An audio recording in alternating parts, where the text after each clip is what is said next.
Hi, I'm Nikki and welcome to Movie Talk.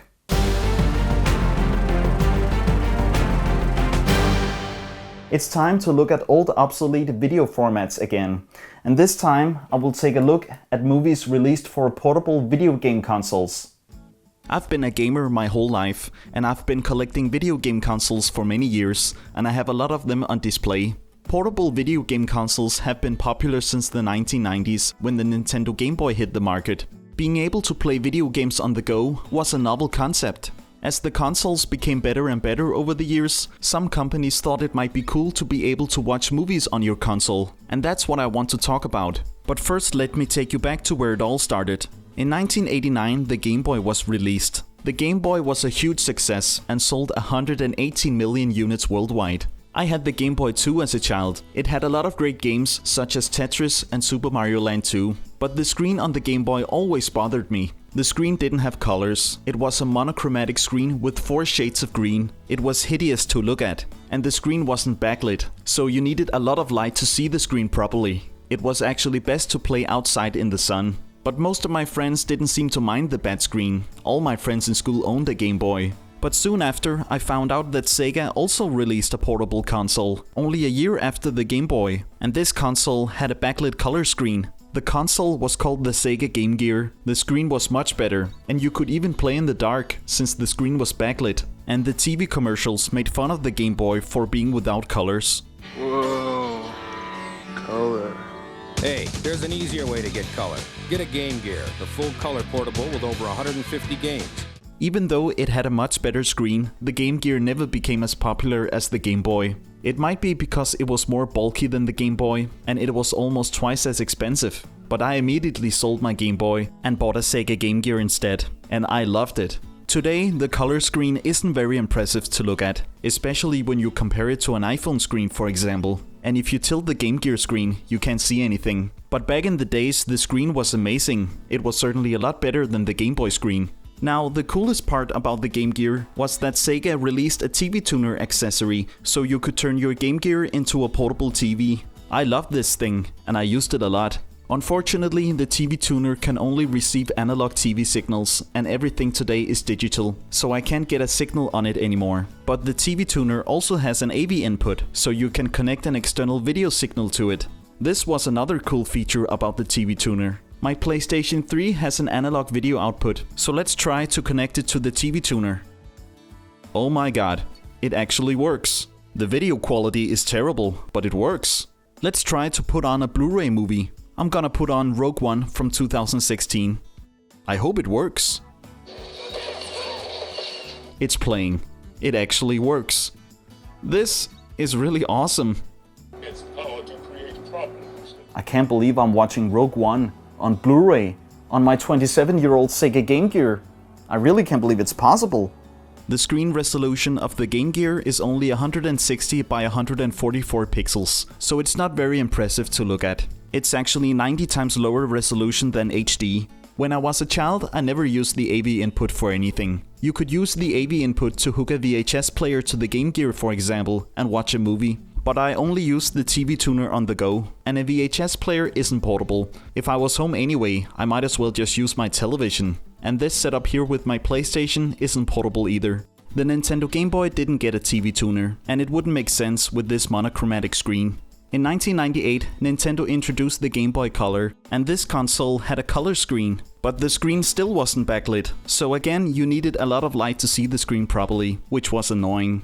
In 2001, Nintendo released another portable console called the Game Boy Advance. Besides having better graphics than the Game Boy Color, this console is very special, because movies were released for it. The format was called Game Boy Advance Video, and it was the first video format for a video game console. Game Boy Advance videos were released in 2004, and they came on the standard Game Boy Advance cartridges, which were also used for the games. Now, a standard DVD disc, which was the standard home video format in 2004, had 8.5 GB of storage, but a Game Boy Advance cartridge only had 32 MB of storage, so that's 265 times less storage than a DVD.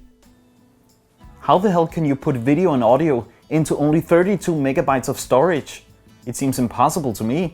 The video resolution is only 240 by 160 pixels, so that's 9 times lower resolution than the DVD format. And the video and audio are heavily compressed, so only animated features were released on this format. I guess a live-action movie would look too horrible. Most of the releases were animated shorts, such as Pokemon, Sonic X, and shorts from Disney Channel and Cartoon Network. I have the Cartoon Network Volume 1 release, which includes 4 animated shorts with a total runtime of 44 minutes. Let's pop this one in and take a look.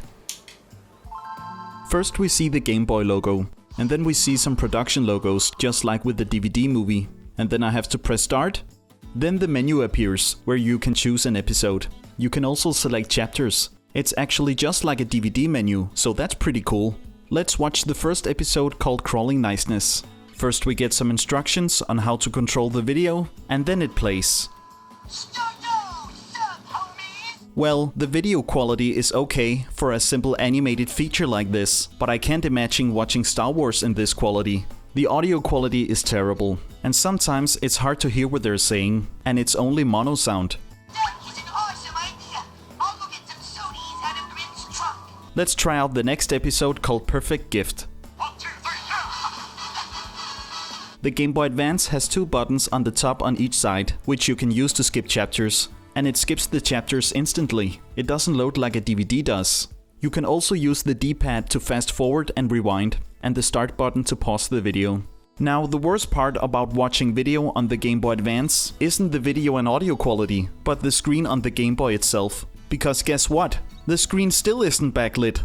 Really? Come on, the Sega Game Gear from 1990 had a backlit color screen to begin with. This is the 4th Game Boy console. It's from 2001, and it still doesn't have a backlit screen?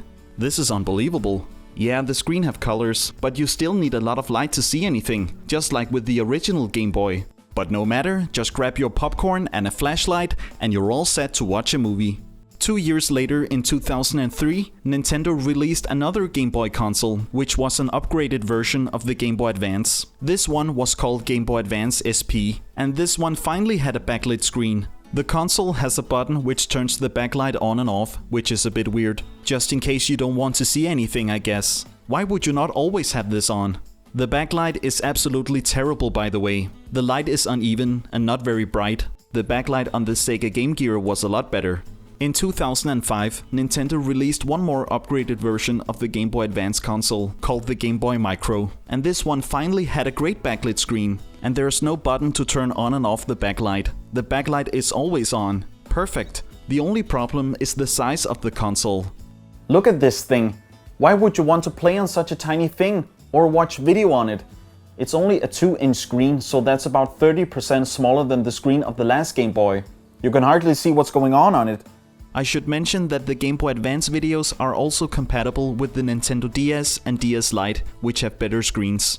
Only 35 titles were released on Game Boy Advance Video, and most of them were animated shorts, as I mentioned. But 3 feature films were also released, which were Shrek 1 and 2 and Shark Tale. I managed to get my hands on Shrek 2. I bought it on eBay, and it was more expensive than a new Blu-ray movie. It's in mint condition though, and still factory sealed, so that's nice. And for some reason, there are headphones included with this movie. But let's give the movie a watch. I'm gonna watch this one on the Nintendo DS Lite, since the screen is better and also backlit. First we see some production logos, like on the Cartoon Network release. And then the menu appears. So let's start the movie. And don't worry, they're gonna love you too. Yeah, right. Somehow I don't think I'll be welcome at the country club. Oh my. This looks awful. It looks worse than the Cartoon Network release. The runtime of the Cartoon Network release was only 44 minutes, but the runtime of Shrek 2 is 92 minutes. So I guess the video and audio are even more compressed on this one. And the video doesn't run smoothly. A movie normally runs at 24 frames per second, but this release only runs at 8 frames per second. I would hardly call this video. It's more like a fast slideshow of images. And the audio is terrible on this release too. Will you look at the time? Well, I guess you'd better be going. Hey, wait a minute, don't you want to tell me all about the trip? Well, how about a game of Parcheesi? This has got to be the worst movie experience I've ever had. And this is an official movie release. It's not even that old. I would really love to see what a movie like The Lord of the Rings would look like on this format. Well, I guess I could just encode a piece of the movies with the same specifications as the Game Boy Advance videos. So here we go. So how is the old rascal?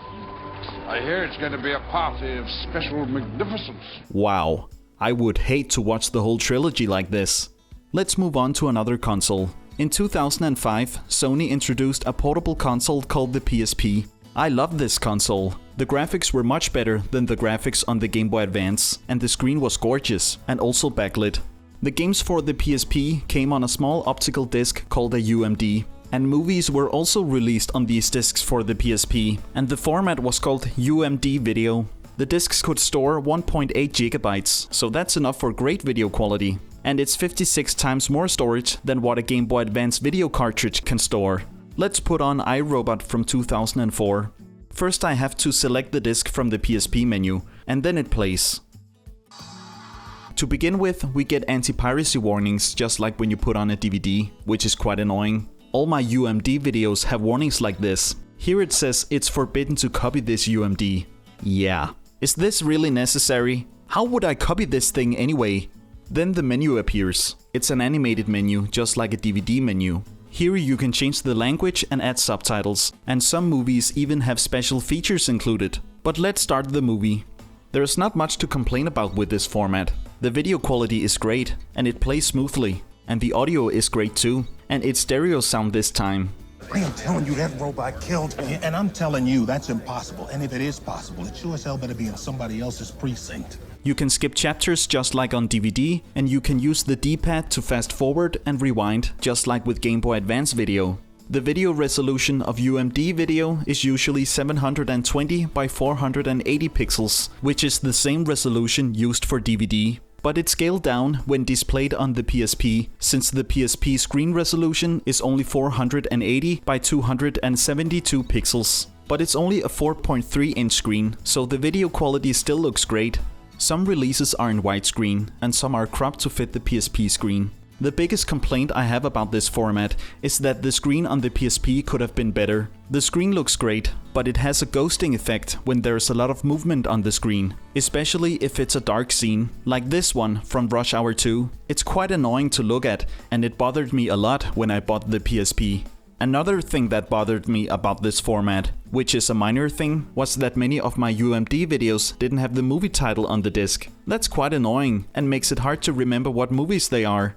I know many people who owned UMD videos for their PSP, so I guess the format was quite popular. In fact, over 600 UMD videos were released for the PSP. There's been many new portable video game consoles since the PSP was released in 2005.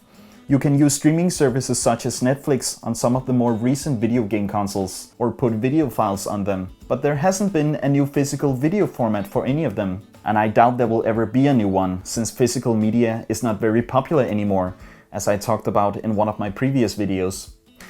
I hope you enjoyed this video about video formats for video game consoles. If you did, leave a like, and I'll see you next time.